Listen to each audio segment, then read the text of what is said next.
So it's now my immense pleasure to be able to introduce two of the greatest heroes of my life.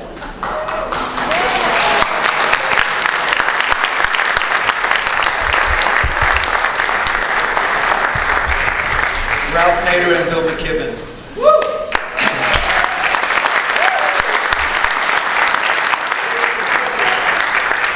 And I do so while apologizing. We will only have it with us for an hour, but we're grateful for the hour. No two people have made a greater mark, have been a greater inspiration to public action against environmental and social catastrophe, or been as tireless in their quests. Each of them will speak for 20 minutes or so in turn, and then we'll take questions before they have to leave. So the questions will come from this mic over here. So if you have a question, don't line up now. Just wait until it's time for the questions. So after a toss of the coin, Ralph will go first. Ralph Nader is a man whose wisdom, power, bravery, breadth, and effectiveness have been such an inspiration to me and taught me so much for 50 years. And the rest of us too. And the rest of you too. He was criticizing technology and winning in many areas before I even thought there was a problem.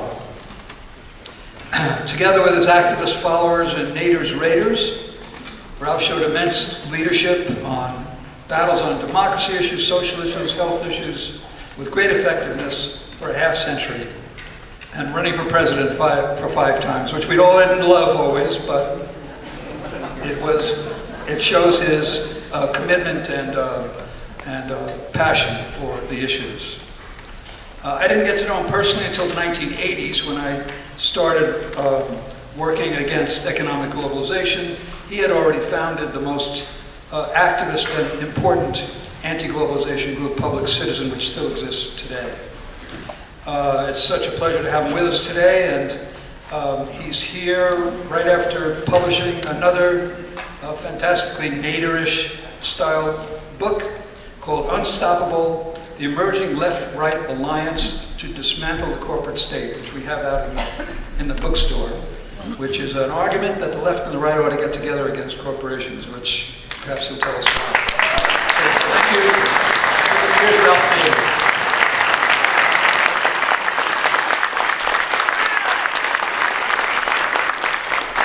Thank you very much, Jerry, and everybody who made this happen. It takes a lot of work, a lot of detail, and I think you showed the fruits of all your labors, so it's very good. I can't but comment. Did you know this is the lectern that Abraham Lincoln spoke on? No, the very lectern. That's the actual Yeah. It's the actual lectern. Yeah. And it's good to be with Bill McKibben. Nobody I know has ever gotten. People say a lot of things about Bill McKibben, like he gives more blurbs than anybody in history on books, and he educates people on climate change, and he networks. But in my book, there's nobody I ever have heard of that can get 1,300 people arrested around the White House.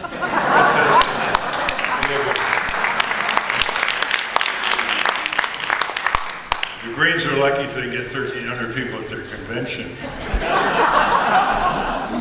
All right, I'm going to make a number of startling declarations.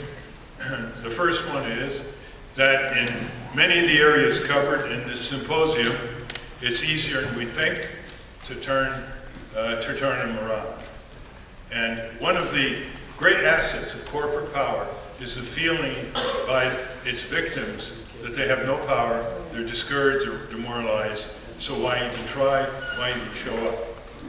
And if we can overcome that by allusions to American history where very few people started major movements against slavery, women's right to vote, farmer, labor, all the populist progressive efforts, they all started with a tiny number of people. And when they prevailed, years later, there never were that many people, even at the end of the victory line. There never were more than a few thousand people. And so it behooves us to ask the question, just what does it take to start the dynamics, to turn something around? Well, the first one is to learn that that's always how it happens, as Margaret Mead said. It always happens with a few people. And the second thing is that historically, when you see the various problems that were challenged, tobacco, lead, asbestos, unsafe automobiles, etc., they all follow a certain pattern. And the pattern is, first, the technology is developed and marketed, and second, the corporate promoters develop a veil of secrecy around any possible counter-scientific challenge. They ally themselves with the state in order to get subsidies and in order to make sure there aren't congressional hearings and in order to make sure the right people are in office. They engage in massive, low sensual deception. That is, they sell the products in order to reduce knocking in your engine, in order to make you concentrate better when you smoke, in order to develop psychosexual illusions when you're driving a car. The marketing is extremely clever in that way. And all this buys them time, 10 years, 15 years, 20 years. And as a result, the main area they're most concerned about is a scientific backlash. This is why they're so ferocious against the science that is so overwhelming on climate change.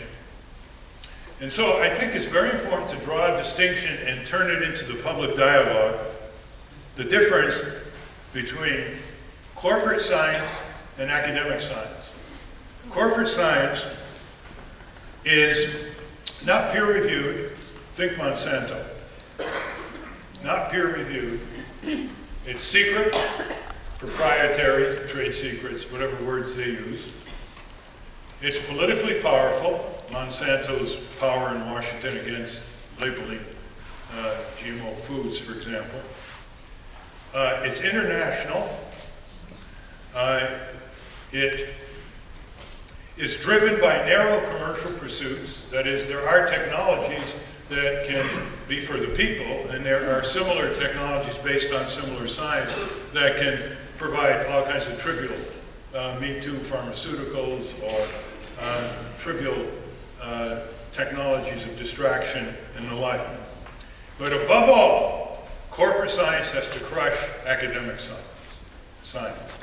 Academic science, ideally, is open, it's peer-reviewed, it's self-critical, it keeps options open for revision, it has a public interest or public service mission, and it accumulates its findings in public to solicit criticism. Well, guess who's winning? In our universities and colleges, corporate science is moved in. Where it isn't dominant, it co-ops, it provides consultanships, it provides research, money, sometimes endows professorships, MIT, Stanford, etc. You have Novartis right on the campus in Berkeley. You have an oil company on the campus in Berkeley. And so academic science has lost a great deal of its ability to challenge. And one reason is that we don't make that distinction. We don't make that distinction between corporate science and academic science in order to develop a clarity of purpose. Because underneath all these technologies are phony science and technology and secrecy, distortion, suppression, censorship, and going after whistleblowers and the like. Having said that, my experience is that, as Abraham Lincoln said, with the public sentiment you can do anything. Without the public sentiment you can't. Today's words are public opinion. And we have enormous consensus in this country on major redirections, including those in technology. To wit, look what happened when people started learning about lead-contaminated children and infants, and tobacco and cancer, and heart disease, and being killed in 15-mile-an-hour collisions, unsafe cars, etc. As long as you have public sentiment, all you need is less than 1% of the population, organized at a level of a civic hobby, focused, say, on Congress, if that's the target. A civic hobby that is less than most hobbies in their own life. That is, it's less than a bowling league fanaticism, and certainly less than serious bird watchers. But by that I mean about 200 hours a year. And if you had 2,000 people in each congressional district pledging 200 hours a year and raising $200 a year to open up 2 offices full-time in every congressional district, and you wrap that around several redirections, you don't even have to specialize in one, and you focus it on Congress, 36 months, you win. Nothing can stop the combination of the laser beam and perceived public opinion. That is why I am very insistent that we become strategically clarifying about any kind of effort to make technologies accountable, to make them appropriate, to substitute them, to stop them, to redirect them, to reshape them, whatever is needed in all the symposium's topics in the last 2 days. Nuclear power has got to be eliminated, not shaped or temporized. GMO, with all their claims, there's no evidence that there's higher crop yields. There's no evidence that it's better nutrition. It's one of the greatest hoaxes in the 20th century. But it was sold through political power, by crushing independent research, by litigating anybody who even tried to use or obtain genetically modified seeds in a scientific laboratory to analyze it or analyze it in the field. Monsanto at work again. So any movement that tries to make technology more accountable, you can see 3 stages. This is after the technology is installed and it's increasingly perceived to be harmful in a whole variety of ways. The first is exposure. And for all you say about our generation, we live in the golden age of exposés, books, magazines, videos, and a golden age of documentaries. And that doesn't mean that they have much impact. They don't have that much impact. I think most documentaries are seen theatrically by about 50,000 people in the United States. That's considered a good turnout. Books, you know how hard it is. You get terrific books exposing one industry after another. It's lucky if they sell 10,000 copies. E-books or print books. So what you're seeing here is an atrophy of distribution and readership or viewership, even though 10 times more muckraking books come out in a year now than in the 1950s or 1960s, not to mention the documentaries. Now, why is that? They're very well done. They do appeal to human interest. They have good sound and light and good editing and vibrant examples of people in Appalachia or people in the ghettos or people trying to protect their children from getting leukemia, from toxic exposure and so on. Why is that?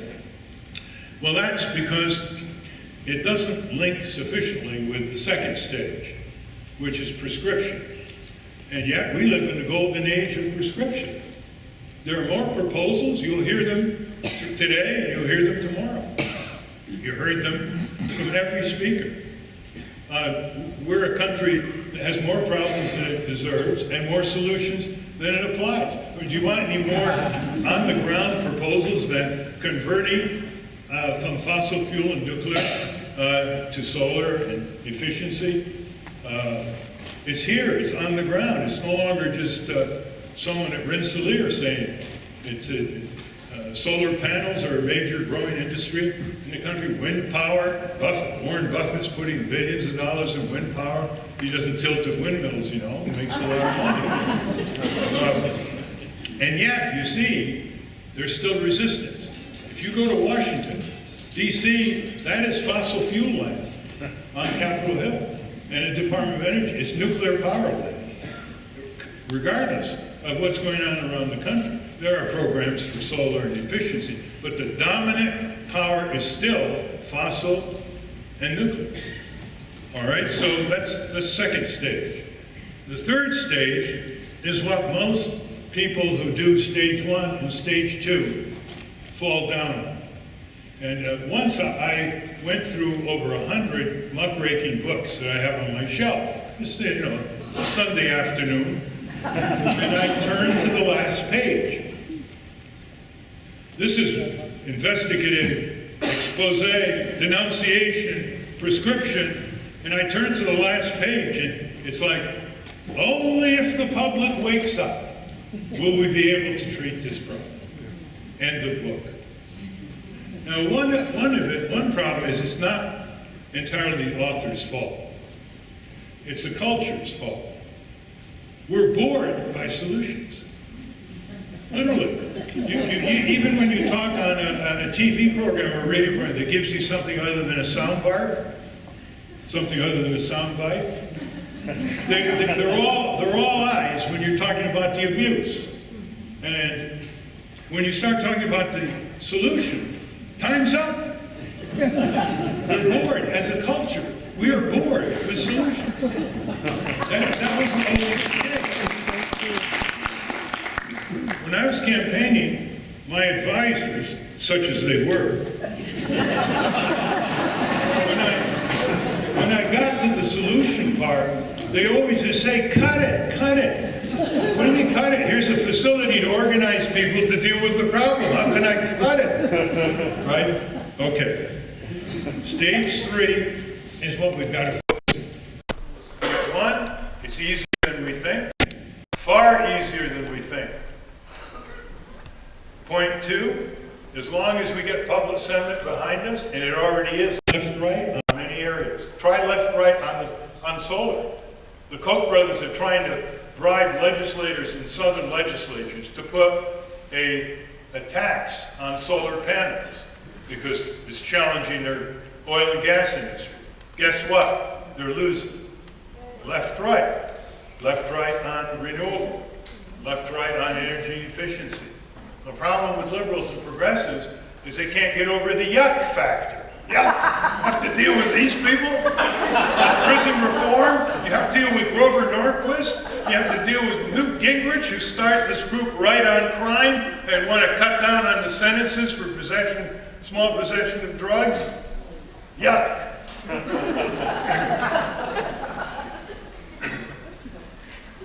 So here's what really needs to be done, I think. We have to ask ourselves, and we're not very good at this. How many of us know enlightened billionaires? Bill does. Scotty. Yeah. How many of us know enlightened billionaires?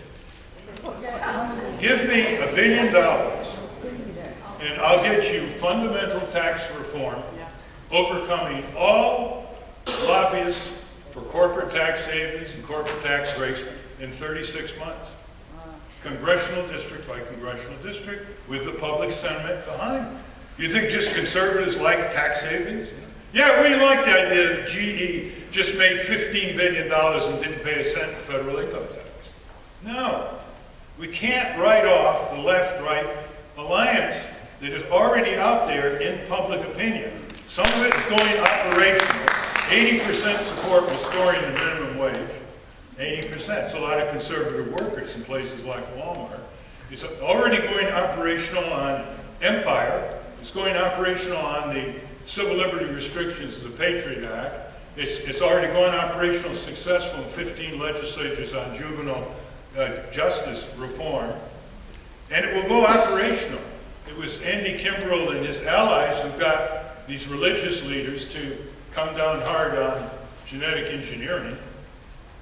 So enough said on that, but we really do have to get down to asking the question, how much does it take to make the change?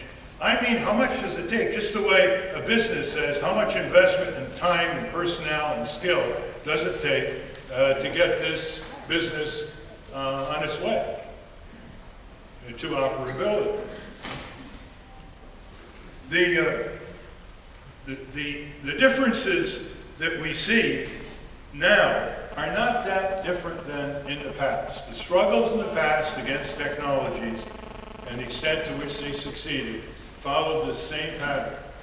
Public education, exposure, the proposals, and then organized. If you ask me how many full-time people pulled off the counterattack on tobacco,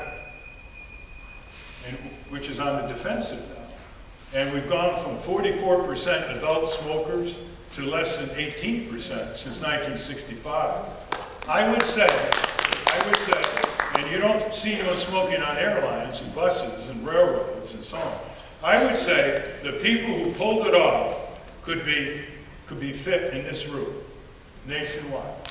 There are a few leading physicians, epidemiologists, politicians, media, authors, advocates, etc. And you can go through how many did it on lead. Lead is a devastating effect to this day on people, kids who are exposed to it. Even fewer people. And we're talking at the end of the victory line, such as defined victory. So we ought to be very quantitative about this. How much money is it going to take? How many people? Where are they going to operate? What information are they going to be equipped with? And above all, how serious are they? We're not looking for concerned people. They're a dime a dozen. We're looking for serious people. People as serious in watching Congress as people are serious watching birds. Do I have to say, I have nothing against bird watching. It's a wonderful hobby, but you have to admire them for their rigor up at dawn into the marshes, binoculars, pens, photos, internet relays. I got 7. How many do you have? Imagine, I got 7 senators. How many do you have?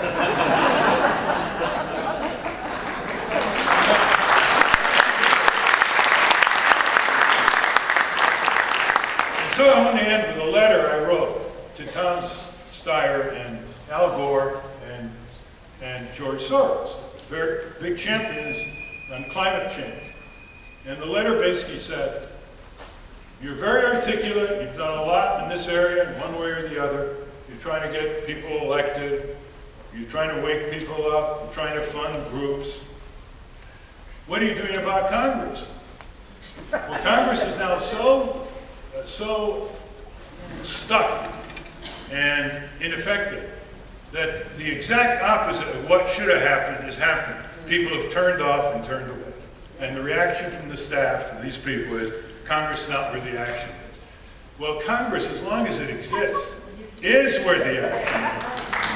And if you cannot engage in a transformation of our technologies, there isn't a single group full-time going after the risks of nanotechnology.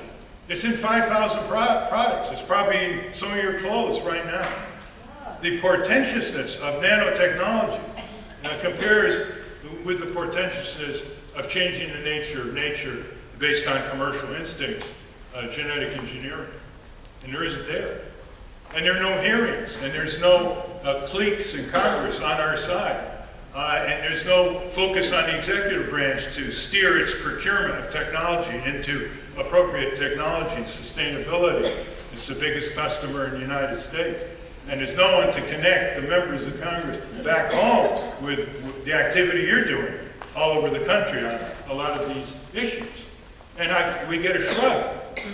There isn't one person I know who wakes up in the morning, goes up on Capitol Hill for an environmental group, and just focuses on climate change. 100% of the time. They have pieces on it, they do deal with the coal issue, EPA, etc., but they've all become so discouraged. Why are they discouraged? We have at least 40% of the Congress on our side on climate change. So let's leave it with a vast burst of optimism that we fill the blanks in. It's easier than we think.